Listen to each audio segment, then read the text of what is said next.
Did you know that Coventry recently banned electric bikes and scooters from its city centres, sparking a heated debate? Imagine this, while these eco-friendly alternatives are under scrutiny, something much more harmful continues to roam freely on our streets. You might wonder, isn't this against the progress the UK has made recently? Well, you'd be right. Over the past few weeks, there's been uproar over this perplexing turn of events. Has Coventry lost its mind?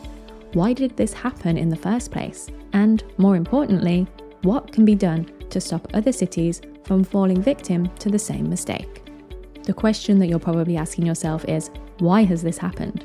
Well, according to the BBC, the measure has been introduced to tackle the reckless driving of some electric vehicle users in pedestrianised areas. There have been reported incidents of some speeding e-bike users who have been riding too fast in the city centre. According to Business Improvement District, electric vehicles have infiltrated areas specifically designated for pedestrians, making them feel vulnerable. Lindsay Smith, Deputy Manager of the BID, says that food delivery services using electric vehicles are partly to blame. It would seem that there are also instances of people using illegally modified e-bikes, some of which are capable of some serious speed. To address this, they've banned e-bikes in pedestrian areas in the city centre, with fines or legal action for those who break the rule. Obviously, safety and concerns for pedestrians are extremely important. There needs to be spaces where pedestrians can feel safe and secure, away from the risk of any high-speed vehicle. But it's here that we run into a paradox. Whilst e-bikes and scooters are labelled dangerous and banned, cars continue to roam freely through city streets, posing a much greater risk to the health and well-being of residents and visitors alike. You are considerably more likely to be injured or even killed by a car than by any e-bike or an electric scooter. And that doesn't even take into consideration the polluting effects of motorised vehicles, where the gases emitted are the cause of long-term health damage. Yet, they continue to navigate city streets largely unimpeded. But there's another hypocrisy. Does it make sense to ban electric bikes because of the antisocial behaviour of a small minority? We certainly don't ban cars due to negligent driving, even if it does account for almost 40% of road accidents. Critics such as the West Midlands Walking and Cycling Commissioner rightly point out that penalising responsible cyclists is reckless and can ultimately discourage active, sustainable and largely safe forms of transport. Everyone in the UK is familiar with antisocial behaviour on bikes and it should be stopped. But surely it can be done in such a way so as not to punish other cyclists who are, for the most part, responsible and careful road users. Of course, we acknowledge the concerns raised regarding e-bikes and scooters. Safety for everyone on the road is something we can all get behind, especially when it comes to the most vulnerable road users. It is crucial, however, to approach these concerns with practical and effective solutions.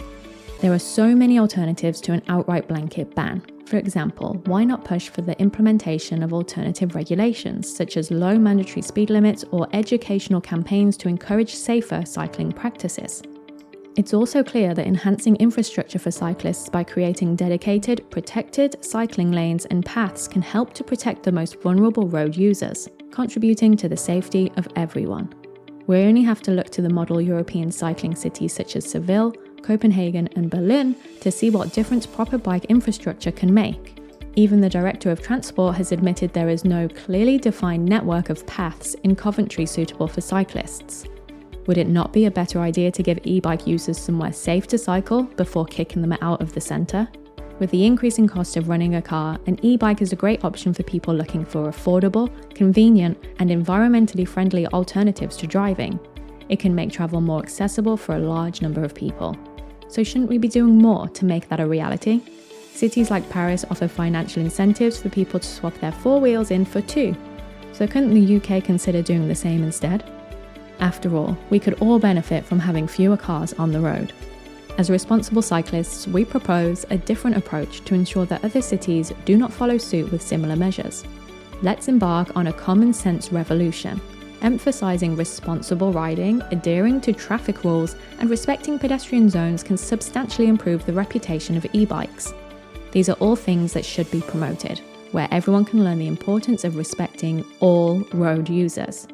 One step would be to collaborate with cycling organisations. Cyclists know the streets as well as anyone else, and it would be a good idea to discuss such proposals with them and other vulnerable road users before introducing them. Discouraging cycling is something that can hurt the lives of all of us. We shouldn't let the behaviour of a minority of abusive riders tarnish the reputation of electric bikes and cyclists alike. By setting an example through our actions, we can pave the way for other cities to embrace these sustainable modes of transportation. According to a study, by decarbonising transport, journeys of under 5 miles made up almost 60% of all private car journeys in the UK in 2019. These are journeys that could largely be made with bikes and electric bikes, helping to remove polluting vehicles from our streets to make them more livable. E-bikes are much cleaner than cars. According to the bike storage company and The Guardian, switching from a daily car journey to an e-bike could save an average of almost 250 grams of CO2 for every kilometre travelled. With many UK cities still suffering from illegal levels of pollution, e-bikes should be something that are celebrated, not scolded. This ban will particularly impact commuters who rely on e-bikes for their daily journeys. For many, these vehicles offer a cost-effective and efficient means of transportation, especially for those unable to afford a car or lacking access to public transport. Removing this option feels like pulling the rug out from under their feet.